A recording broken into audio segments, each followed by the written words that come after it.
யோசேப்பை சிறைச்சாலையில போடும்போது கேட்கறதுக்கு யாருமே இல்லை. ஏன் அந்த பையனை சிறைச்சாலையில போட்டீங்க, எதுக்காக போட்டீங்க, அவன் என்ன குற்றம் பண்ணுனா, அவன் செஞ்ச குற்றம் என்ன, அந்த போத்திபாருடைய மனைவியின் இடத்துல நல்லா விசாரிச்சீங்களா, 4 பேரிடத்துல விசாரிச்சீங்களா, அந்த பிள்ளையின் மேல இப்படி ஒரு பழி சுமத்தி இருக்குது அப்படின்னு கேட்கிறதற்கு ஒரு வக்கீல் அந்த இடத்துல இல்லை. யோசேப்பு அந்த இடத்துல ஒரு வக்கீல அவனுக்காக வைக்கிற அளவுக்கு யாருமே அந்த இடத்துல இல்லை. தன்னுடைய சொந்தக்காரர்களோ நண்பர்களோ யாருமே இல்லை. ஏன்னா யோசேப்பினுடைய வாழ்க்கை ஒரு கேட்பாரற்ற வாழ்க்கை, நோ ஆப்பர்ச்சுனிட்டி, எந்த வாய்ப்பும் அவனுக்கு அந்த இடத்துல இல்லை.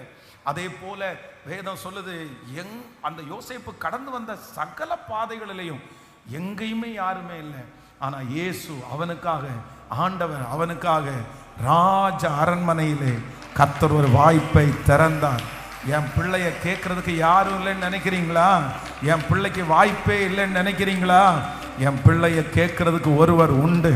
சிஸ்டர், உங்களை கேட்கறதுக்கு ஒருவர் உண்டு. பிரதர், உங்களை கேட்கறதுக்கு ஒருவர் உண்டு. சீக்கிரமா ஆண்டவர் நிரூபிக்க போறாரு. அந்த நாள் சீக்கிரமா வரப்போகிறது. அவருடைய பிள்ளைக்காக அவர் நிற்க போகிறார்.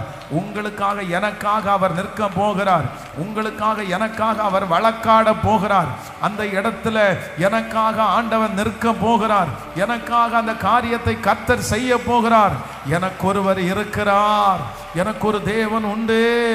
எனக்கு ஒரு கன்மலை உண்டு. அவர் எனக்காக வழியே இல்லாத இடத்திலே ஒரு வழியை எனக்காக உண்டு பண்ணுவார். வழியை எனக்காக உண்டு பண்ணுவார். ஹல்லேலூயா, ஹல்லேலூயா.